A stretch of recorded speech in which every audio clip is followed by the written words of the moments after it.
Hello, എല്ലാവർക്കും sketch മീഡിയയിലേക്ക് സ്വാഗതം. ഞാൻ ഇന്ന് വന്നിട്ടുള്ളത് ഒരു കുക്കിംഗ് റെസിപ്പിയുമായിട്ടല്ല കേട്ടോ.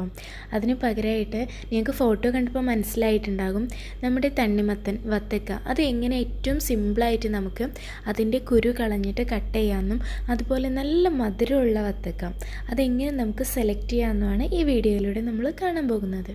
അപ്പോൾ നമ്മൾ തണ്ണിമത്തൻ വാങ്ങാൻ വേണ്ടി കടയിൽ പോകുമ്പോൾ ശ്രദ്ധിക്കേണ്ട ഒരു കാര്യം എന്ന് വെച്ചാൽ നമ്മൾ എടുക്കുമ്പോൾ ഇതിൻ്റെ എല്ലാ ഭാഗവും പുറമെ എല്ലാ ഭാഗവും നല്ല ഡാർക്ക് ഗ്രീൻ കളറായിരിക്കണം. എന്നിട്ട് അതിൻ്റെ ഒരു വശം മാത്രം ഇതുപോലെ ഒരു യെല്ലോ കളറ്, കുറച്ച് ഭാഗം മാത്രം ഇതുപോലെ ഒരു യെല്ലോ കളറുണ്ട് വത്തക്ക വേണം നമ്മൾ സെലക്ട് ചെയ്യാനും. അങ്ങനെയുള്ളതാകുമ്പോൾ അത് നന്നായി പഴുത്തിട്ടുണ്ടാകും, നല്ല മധുരം ഉണ്ടാകും. നമുക്കൊക്കെ എപ്പോഴും ഉണ്ടാകുന്ന ഒരു കൺഫ്യൂഷനാണല്ലോ അല്ലേ, വത്തക്ക വാങ്ങിക്കുമ്പോൾ ഫുൾ കട്ട് ചെയ്യാത്തത് വാങ്ങിക്കുമ്പോൾ ഇതിൻ്റെ ഉള്ളിൽ പഴുത്തിട്ടുണ്ടാവുമോ മധുരം ഉണ്ടാവുമോ എന്നൊക്കെ. അപ്പോൾ ഈ ഒരു കാര്യം ശ്രദ്ധിച്ചാൽ മതി. ഇനി നമുക്കിത് കട്ട് ചെയ്യാം. അപ്പോൾ ഞാൻ ആദ്യം ഇതിൻ്റെ ഒരു സൈഡ് ഇതുപോലെ കട്ട് ചെയ്യാണ്. അതിനെ നെറ്റിയുള്ള ഭാഗം ഞാൻ കട്ട് ചെയ്തെടുക്കുകയാണ്. ഇപ്പോൾ ഇതാ നിങ്ങൾക്ക് കാണാമല്ലോ അല്ലേ, നല്ല റെഡ് കളറാണ് ഇതിൻ്റെ ഉള്ളിൽ, നന്നായി പഴുത്തിട്ടുണ്ടത്. അപ്പോൾ ഞാനീ പറഞ്ഞ ഒരു കാര്യം ശ്രദ്ധിച്ചാൽ മതി, അതിൻ്റെ പുറമേയുള്ള ആ കളർ ശ്രദ്ധിച്ചാൽ നമുക്ക് ഒരു വിധമൊക്കെ നമുക്ക് നല്ല വത്തക്ക തന്നെ കിട്ടും.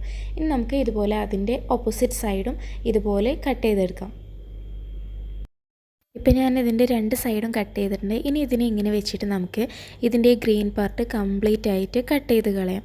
അപ്പോൾ ഇതിനെ ഈ ഒരു ഷേപ്പിൽ നിർത്തിയിട്ട് വേണം നമ്മൾ ഈ ഗ്രീൻ പാർട്ട് കട്ട് ചെയ്ത് കളയാൻ. ഇത് നമ്മൾ സാധാരണ തണ്ണിമത്തൻ കട്ട് ചെയ്യുന്ന രീതിയിലല്ല ചെയ്യുന്നത്, പക്ഷേ ഇങ്ങനെ ചെയ്യുമ്പോഴാണ് നമുക്കിതിൻ്റെ കുരു റിമൂവ് ചെയ്യാൻ ഏറ്റവും സിമ്പിൾ. അതിന് വേണ്ടിയിട്ടാണ് ഇങ്ങനെ ചെയ്യുന്നത്. അപ്പോൾ ഇങ്ങനെ വെച്ചിട്ട് ഞാൻ ഈ ഗ്രീൻ കളർ ഭാഗം എല്ലാം റിമൂവ് ചെയ്തിട്ടുണ്ട്. പിന്നെ കുറച്ച് വലിയ തണ്ണിമത്തനാകുമ്പോൾ അതിൻ്റെ ഓപ്പോസിറ്റ് സൈഡ് ഇതുപോലെ ഒന്ന് തിരിച്ചു വെച്ചിട്ട് അവിടെ കുറച്ച് ഗ്രീൻ കളർ ഉണ്ടാകും. അപ്പോൾ ഉണ്ടെങ്കിൽ അത് ഇതുപോലെ വെച്ചിട്ട് ആ ഭാഗം കൂടി നമ്മളൊന്ന് കളഞ്ഞെടുക്കാം. എന്നിട്ട് അതിൻ്റെ ശേഷം പിന്നെ അതിൽ കുറച്ച് വൈറ്റ് കളറൊക്കെ ഉണ്ടെങ്കിൽ അത് നമുക്ക് കത്തി കൊണ്ട് പതുക്കെ ഒന്ന് ഇതുപോലെ റിമൂവ് ചെയ്യാവുന്നതേ ഉള്ളൂ. അപ്പോൾ ഇങ്ങനെ ചെയ്തെടുക്കുമ്പോൾ നമുക്ക് അതിൻ്റെ ആ റെഡ് പാർട്ട് മാത്രം നല്ല നീറ്റായിട്ട് കിട്ടും. ഗ്രീൻ കളർ ആ തോടൊക്കെ പോയിട്ട് ഇത് നമുക്ക് ഈ റെഡ് പാർട്ട് മാത്രം ഇതുപോലെ കിട്ടും. ഇനി നമുക്ക് ഇതിനെ ഒന്ന് തിരിച്ചു വെക്കാം. തിരിച്ചു വെച്ചിട്ട് നോക്കുമ്പോൾ ഇതുപോലെ വെച്ചിട്ട് നോക്കുക. അപ്പോൾ നമുക്കതിൻ്റെ സീഡ്സ് കാണാൻ പറ്റും, നിങ്ങൾക്ക് കാണുന്നുണ്ടാകും. നമ്മൾ കട്ട് ചെയ്ത ഭാഗത്തൂടെ ചെറുതായിട്ട് നമുക്കതിൻ്റെ ആ കുരുള്ള ഭാഗം കാണാൻ പറ്റും. ഒരു ലൈനിലായിരിക്കും ആ കുരു നിൽക്കുക. അപ്പോൾ നമുക്ക് അതിൻ്റെ ആ ലൈനിന് സമാനമായിട്ട് നമുക്കിതിനെ കട്ട് ചെയ്തെടുക്കാം. ഇതുപോലെ ഇങ്ങനെ നമുക്കൊരു 5 പീസാക്കിയിട്ട് കട്ട് ചെയ്തെടുക്കണം. ഒരു വലിയ വത്തക്ക നമുക്കൊരു 5 പീസൊക്കെ ആക്കാം. ഇനി അതല്ലെങ്കിൽ 4, നമ്മുടെ വത്തക്കൻ്റെ സൈസിനനുസരിച്ച് ഇതുപോലെ കുറച്ചൊരു കട്ടിയുള്ള ഭാഗങ്ങളായിട്ട് അതിനെ കട്ട് ചെയ്തെടുക്കാം. എന്നിട്ട് ഇതിപ്പോൾ അതിൻ്റെ ഒരു സൈഡിലെ പോർഷനാണ്. ഇതിൽ നമുക്ക് നോക്കിയാൽ കാണാം, എന്താ കുരു നിൽക്കുന്നത് ഒരു ലൈനിലൂടെയാണ്, ഓരോ ലൈനുകളിലൂടെയാണ് കുരു നിൽക്കുന്നത്. നമുക്ക് ഇങ്ങനെ കിട്ടുമ്പോൾ നമുക്ക് കത്തി ഉപയോഗിച്ചിട്ട് പെട്ടെന്ന് തന്നെ ഈ കുരുകൾ റിമൂവ് ചെയ്യാൻ പറ്റും.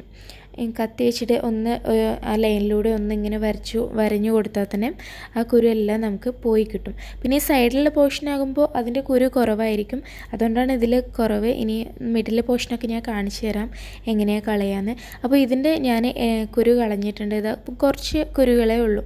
അപ്പോൾ അത് കളഞ്ഞിട്ട് ഞാനിപ്പോൾ ഒരു ക്യൂബ് സൈസിലാണ് ഇത് കട്ട് ചെയ്യാൻ പോകുന്നത്. അപ്പോൾ ഞാൻ ഇതിനെ ഇതുപോലെ ഒന്ന് ക്യൂബാക്കിയിട്ട് കട്ട് ചെയ്തെടുക്കണം. അപ്പോൾ നമുക്ക് ഇതുപോലെ നല്ല ക്യൂബായിട്ട് നല്ല വൃത്തിയിൽ കുരുവൊന്നുമില്ലാതെ കിട്ടും. ഇനി ഇതതിൻ്റെ സെക്കൻഡ് പോർഷനാണ്. അതായത് ഞാനിങ്ങനെ കട്ട് ചെയ്ത് വന്നപ്പോൾ ഫസ്റ്റിലെ പോർഷനാണ് ആദ്യം കാണിച്ചത്, അതിലെ രണ്ടാമത്തെ പോർഷനാണ്. ഇതിൽ കുറച്ചുകൂടെ കുരു ഉണ്ടാവും. അപ്പോൾ നമ്മൾ അതിനെ കട്ട് ചെയ്യുമ്പോൾ കുരു കുറച്ച് കൂടുതലുണ്ട് ഭാഗമല്ലേ, അതിൻ്റെ അടുത്തു കൂടെ ഒന്ന് കട്ട് ചെയ്യാം കേട്ടോ. പിന്നെ മിഡിൽ പോർഷനിൽ കുരു ഉണ്ടാവില്ല, അപ്പോൾ അത് നമുക്ക് എങ്ങനെയും കട്ട് ചെയ്യാം. അപ്പോൾ ഇതിന് ഞാനിപ്പോൾ അതുപോലെ ഒരു ഏകദേശം 6 പീസ് ആക്കിയിട്ടാണ് കട്ട് ചെയ്യുന്നത്. ഇതിൽ 2 പീസിൽ നന്നായിട്ട് കുരു ഉണ്ടാകും. അപ്പോൾ നമുക്ക് വലിയ തിരക്കുള്ള സമയമൊക്കെ ആണെങ്കിൽ നമുക്ക് വേണമെങ്കിൽ ആ 2 പോർഷൻ അങ്ങ് മാറ്റി വെച്ചിട്ട് അത് പിന്നെ കഴിക്കാനെടുക്കാം, ബാക്കിയുള്ള പോർഷന് നമുക്ക് എടുക്കുകയും ചെയ്യാം. അല്ലെങ്കിൽ ഇതുപോലെ കുരു റിമൂവ് ചെയ്താൽ മതിയാവും. നമ്മൾ ആ കുരുവുള്ള ഭാഗത്തിന് അടുത്തുകൂടെ കട്ട് ചെയ്യുമ്പോൾ കുരു റിമൂവ് ചെയ്യാനും സുഖമായിരിക്കും. അപ്പോൾ ഞാൻ അതിനെയും ചെറിയ ക്യൂബ്സായിട്ട് കട്ട് ചെയ്തെടുക്കുകയാണ്. ഇനി അടുത്ത പീസ് എന്ന് പറയുമ്പോൾ നമുക്ക് അതിൻ്റെ ഏറ്റവും മിഡിലെ പീസാണ് കട്ട് ചെയ്യാനുള്ളത്. അപ്പോൾ ഇതാണ് മിഡിലെ പീസ്. ഇതിന് മിഡിലിൽ ഒരുപാട് പോർഷൻ ഉണ്ടാകും, കുരുയില്ലാത്ത പോർഷന്. അപ്പോൾ ഞാൻ ആദ്യം ആ ഭാഗം കൊണ്ട് എടുക്കുകയാണ്. അതായത് ആ നല്ല പോർഷൻ, കുരുവൊന്നും ഇല്ലാത്ത നല്ല വൃത്തിയായിട്ടുള്ള പോർഷന് അത് ഇതുപോലെ കട്ട് ചെയ്തെടുക്കാം. പിന്നെ രണ്ട് സൈഡിലും നന്നായിട്ട് സീഡ്സ് ഉണ്ടാകും.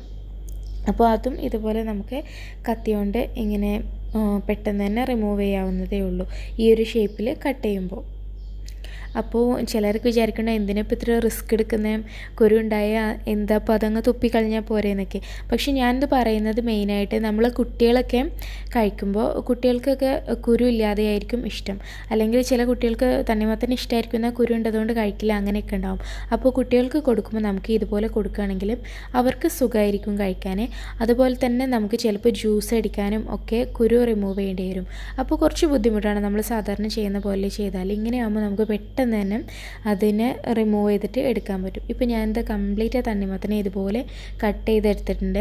നല്ല വൃത്തിയും ഉണ്ടാവും ഇതുപോലെ. അതുപോലെ നമുക്ക് എന്തെങ്കിലും ഫംഗ്ഷനൊക്കെ വേണ്ടിയിട്ടും ഇങ്ങനെ കട്ട് ചെയ്യാം. ഫംഗ്ഷനൊക്കെ വേണ്ടിയിട്ടാകുമ്പോൾ ആൾക്ക് ഈ കുരു തുപ്പി കളയുന്നൊരു ബുദ്ധിമുട്ടാവില്ലേ, അപ്പോഴും നമുക്ക് ഇങ്ങനെ കട്ട് ചെയ്തിട്ട് ഉപയോഗിക്കാൻ പറ്റും. അപ്പോൾ ഈ വീഡിയോ നിങ്ങൾ ചിലർക്കെങ്കിലും ഉപകാരപ്പെടുമെന്ന് കരുതുന്നു. അപ്പോൾ നമുക്ക് മറ്റൊരു റെസിപ്പിയുമായിട്ട് വീണ്ടും കാണാം.